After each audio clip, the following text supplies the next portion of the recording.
Good evening, brave souls and thrill seekers. You're tuned into our Scary Stories, the podcast that dares to journey into the darkest corners of your imagination.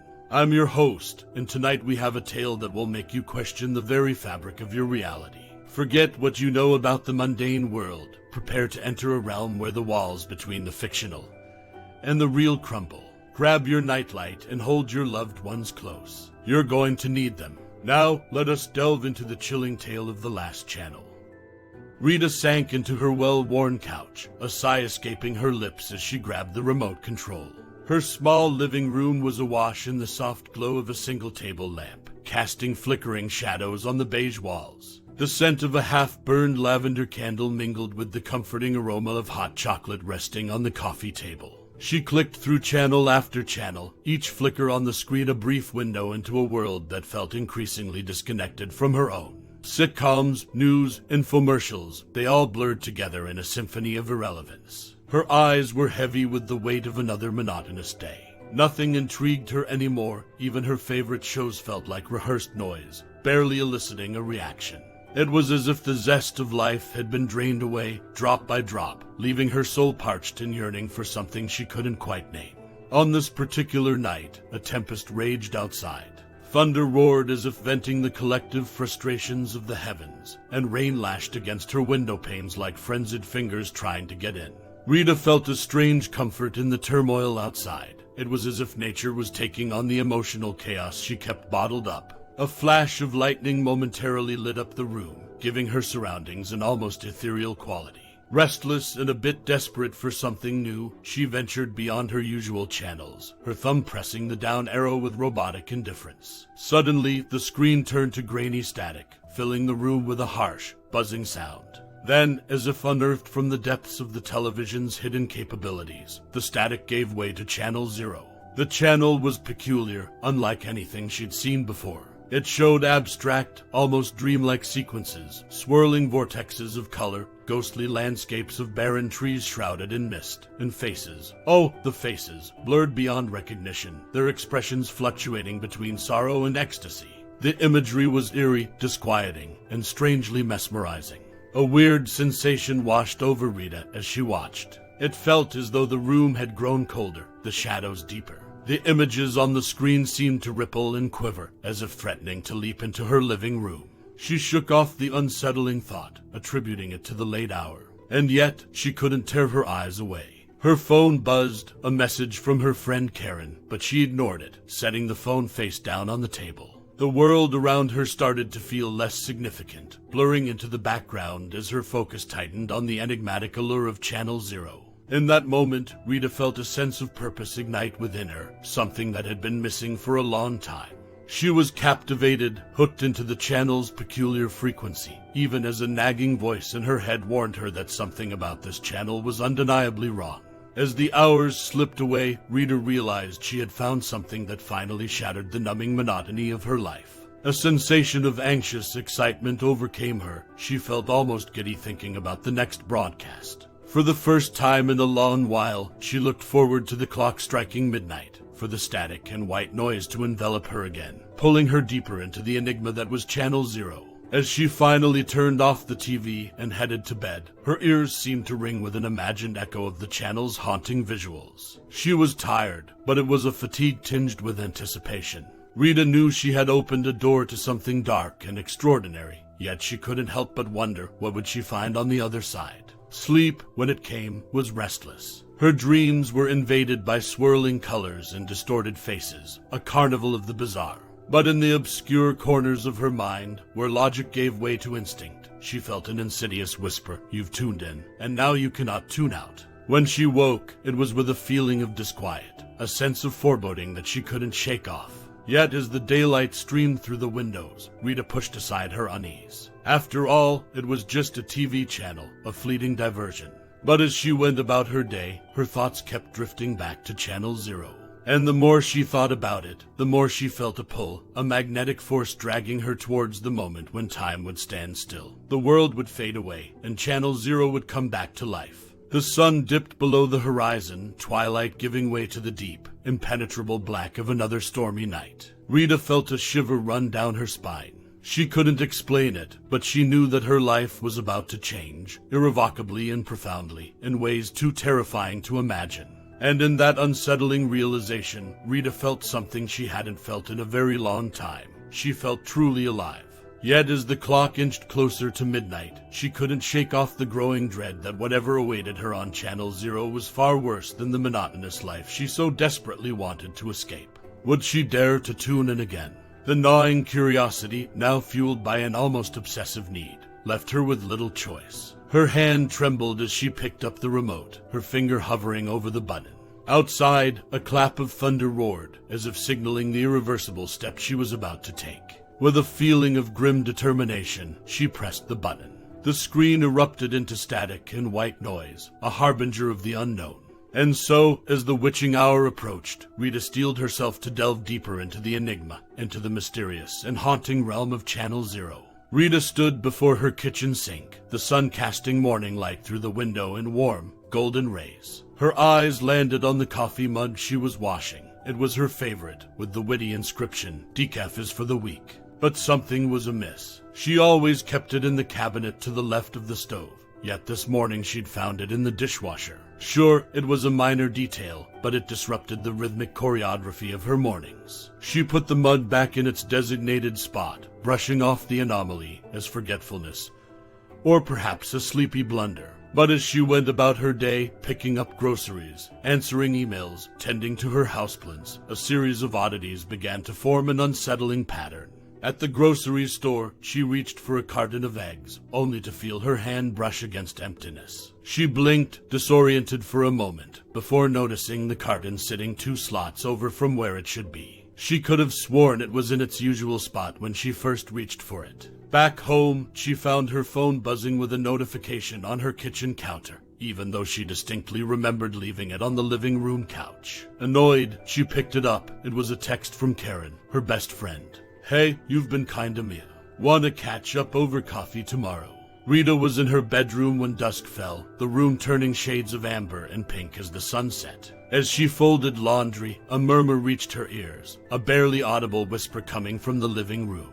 She paused, listening intently, but the sound had vanished. It was a mumbling that she couldn't make out, almost as if a crowd were conversing at a great distance. Her mind raced to last night, the hypnotic imagery of Channel Zero playing out like a grim theater in her thoughts. Could the channel be having an effect on her reality? The notion seemed absurd, yet the feeling of discomfort persisted. The next day, Rita met Karen at their favorite cafe. It had rustic charm, with exposed brick walls and vintage furniture that gave it a cozy ambience. A classic rock playlist filled the room, a melody of nostalgia that usually put Rita at ease. Today, however, the songs sounded distorted, as if the notes were bending out of shape. Karen studied her friend with concern, her eyes narrowing as she took in Rita's drawn face and weary eyes. "You look tired," she remarked cautiously. "Is everything okay?" Rita hesitated. "Just some work stress and late nights," she replied, avoiding eye contact. "Late nights doing what?" Karen probed. Before she could stop herself, Rita found herself spilling the beans about Channel Zero, its surreal visuals, the eerie emotions it evoked, and her growing obsession with it. Karen's eyebrows furrowed. "That sounds weird, to say the least. Are you sure it's a good idea to keep watching something that intense?" Rita shrugged. "It's different, Karen. After a long time, I feel like I'm onto something unique, something that breaks the monotony. I can't explain it." Karen leaned in, her voice tinged with apprehension. "Rita, I've known you for years, and I've never seen you this obsessed. It's like you're getting lost in it. What if it's messing with your head?" Rita felt a spike of irritation. "Come on, Karen. It's just a TV channel. I think you're reading too much into this." Karen sighed, letting her shoulders slump. "Maybe. But sometimes the mind plays tricks, especially when you're overworked and sleep-deprived. Just be careful, okay?" Rita forced a smile. "I will." But as Rita left the cafe, the last wisps of her conversation with Karen still lingering in her thoughts, she couldn't help but question herself. Was she reading too much into the unusual occurrences in her life, or were they truly as bizarre as they felt? And if they were connected to Channel Zero, what did that imply? Her mind swirled with confusion as she walked back home. She entered her house, shutting the door behind her, and froze. Her living room looked normal at first glance, but something was unsettlingly different. The arrangement of the cushions, the position of her coffee table book, the tilt of her standing lamp. It was all just a hair out of place, as if someone or something had interacted with her world, twisting it into a subtly skewed version of itself. A surge of unease gripped her, an intrusive thought taking root. What if Channel Zero is more than just a show?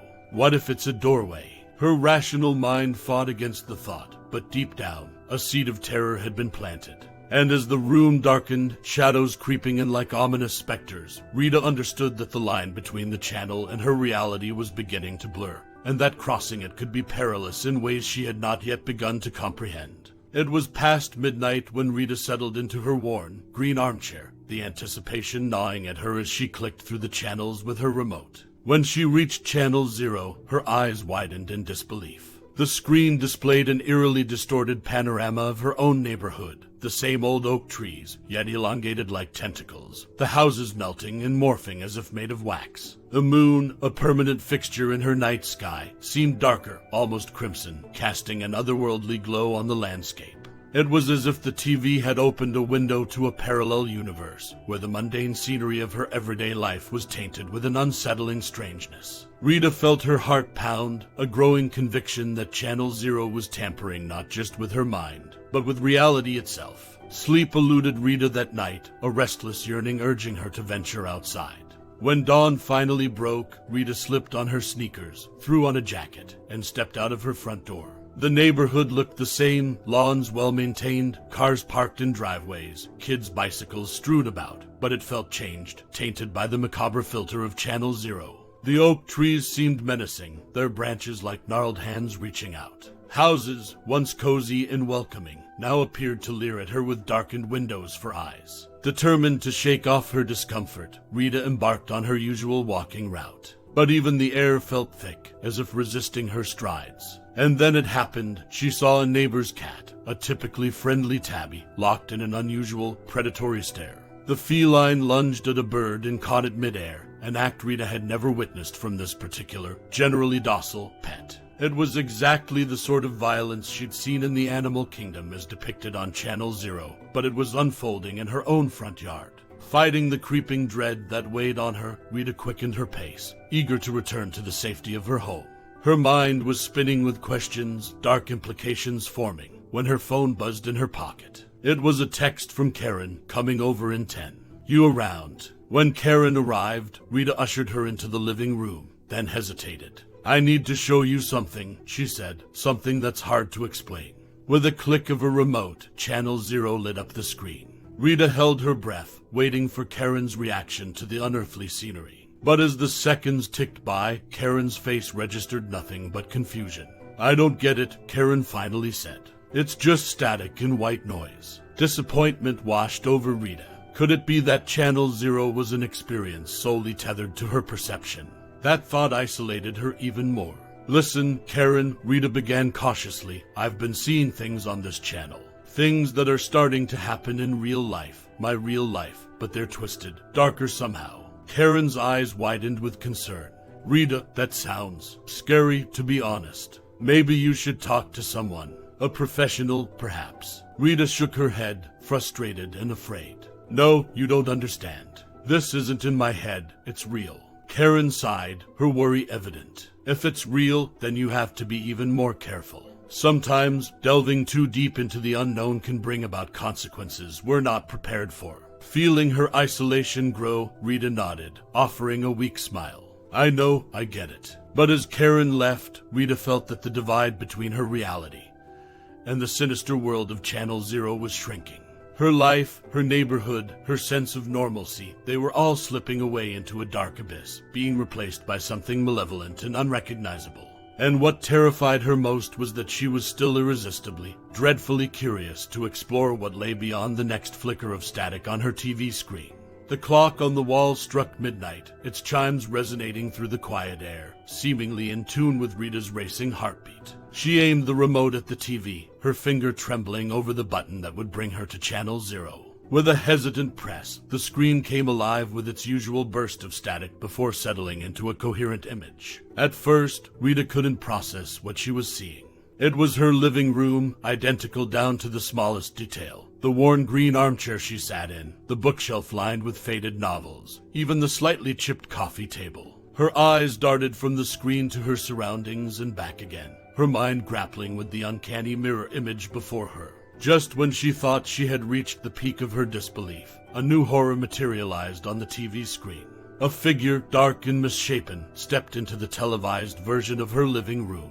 Its form was fluid, as if constantly shifting between a wisp of smoke and a solid body. Its face was a void of swirling darkness, yet she felt its gaze fixate upon her, sending icy shivers down her spine.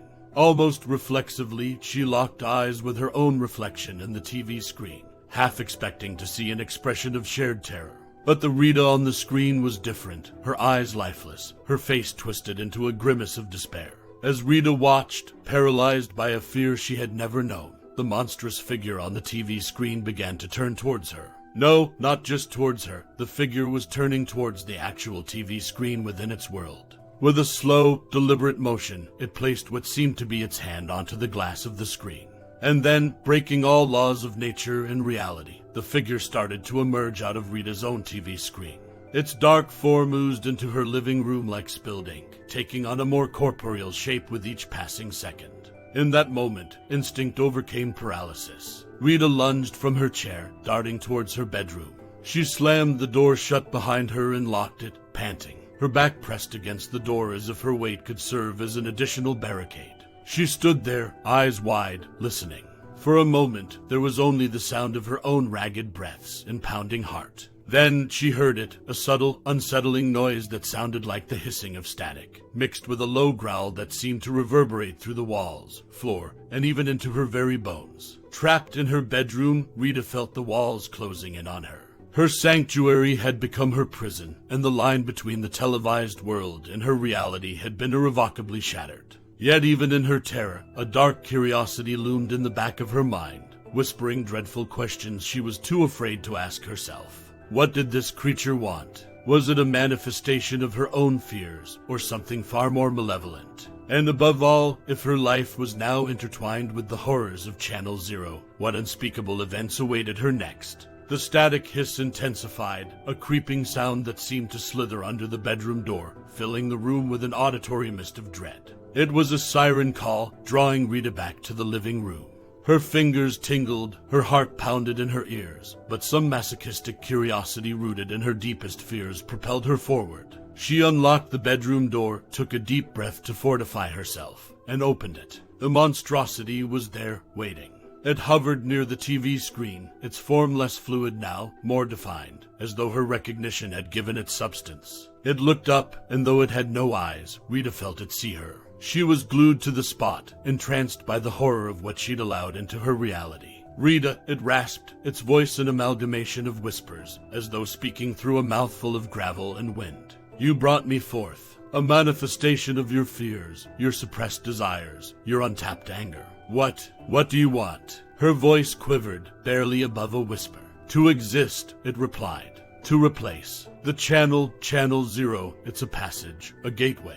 I must take your place to complete the cycle. Her heart sank at the creature's words, a dizzying mix of disbelief and realization. Was this the fate of all Channel Zero viewers, their realities twisted until their nightmares walked the earth? With a jerk of its form, it lunged at her. Rita's scream pierced the heavy air as she dodged, narrowly avoiding its grasping reach. She ran, her bare feet slapping against the cold floor, through the kitchen, into the hallway, and back into the living room, a maze of terror in her own home. It followed, its movements a disturbing blend of human-like strides and ethereal gliding. Finally, they were both in the living room, encircling each other in a morbid dance, each waiting for the other to make a move. The TV screen behind the creature flickered intermittently, as if excited by the impending doom. With a surge of desperate strength, Rita grabbed a decorative vase from the side table and hurled it at the entity. It struck true, passing through its form like a stone through mist, shattering against the wall. Yet, the action seemed to destabilize it, its form flickering like bad reception. Seizing the moment, Rita lunged at the TV remote on the coffee table. Her fingers clasped around it just as the creature's form solidified, its dark hand reaching for her. With a click, she turned off the TV. The room plunged into darkness, broken only by the dim light filtering through the closed curtains. The static hiss died abruptly, replaced by profound silence. She dared not breathe, straining her ears. Minutes stretched like hours. Finally, her eyes adjusted to the darkness. The creature was gone, or so it seemed. Yet, as Rita stood there in the heavy silence, she couldn't shake the feeling that somewhere, in some dark corner of her home or perhaps in her own mind, it still lurked, waiting. The cycle was incomplete, and the thought chilled her more than any ghostly manifestation. With a trembling hand, she picked up the remote and cautiously turned the TV back on. A news channel flickered to life, its mundanity never more comforting. Yet as Rita looked around her once familiar living room, a sense of unease remained, like a stain that wouldn't wash out. Even as she tried to laugh off her own paranoia, a chilling thought whispered through her mind. What would happen when the clock struck midnight again? Would she be able to resist the temptation of Channel Zero? And if she did venture into that realm of nightmares once more, what other terrors might she unleash? Channel Zero remained a sinister enigma, its screen now blank, but its potential for horror limitless. And so, with her heart still pounding in her chest, Rita made a vow. She would never tune into Channel Zero again. But as she sat there, staring at her own reflection in the darkened TV screen, she had to wonder, could she keep that promise? Even as daylight seeped into the room, a bleak contrast to the horrors of the night, Rita couldn't dismiss the entity's words. It was a manifestation of her fears, her suppressed desires, her untapped anger. Could it mean that the monster was just as confined by these elements as she was? An idea sparked in her mind, audacious and fraught with peril, but it was the only plan she had. She had to lure it back into the cryptic, ever-changing realm from which it emerged. Rita shook her head, baffled by the paradox of her plan. To banish her nightmare, she had to confront it, invite it even. As the night rolled in, a cold unease settled over her home.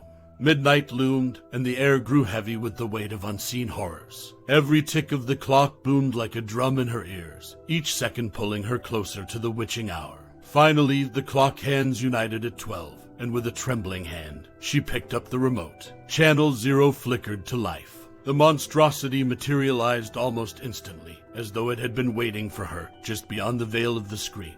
It lunged out, but Rita was prepared.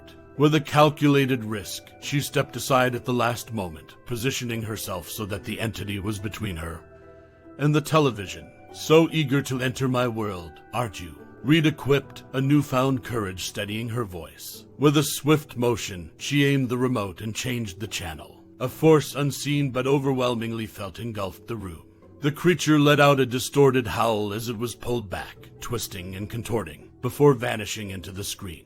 The channel flickered once more, this time showing the entity trapped in a world that looked like a grotesque mockery of its own origin, alone, confined, and unmistakably powerless. With a satisfying click, Rita turned off the TV, her heart pounding not from fear, but triumph. The room was hers again, the walls mere plaster and paint, not the edges of a living nightmare. She unplugged the TV, its screen a void she never wanted to peer into again, and smashed it for good measure. The wreckage she threw out, an exorcism in the form of cathartic violence. In the days that followed, Rita sought professional help to delve into her suppressed fears and untangled emotions. Therapy, she found, was her new channel, a channel towards understanding, towards healing.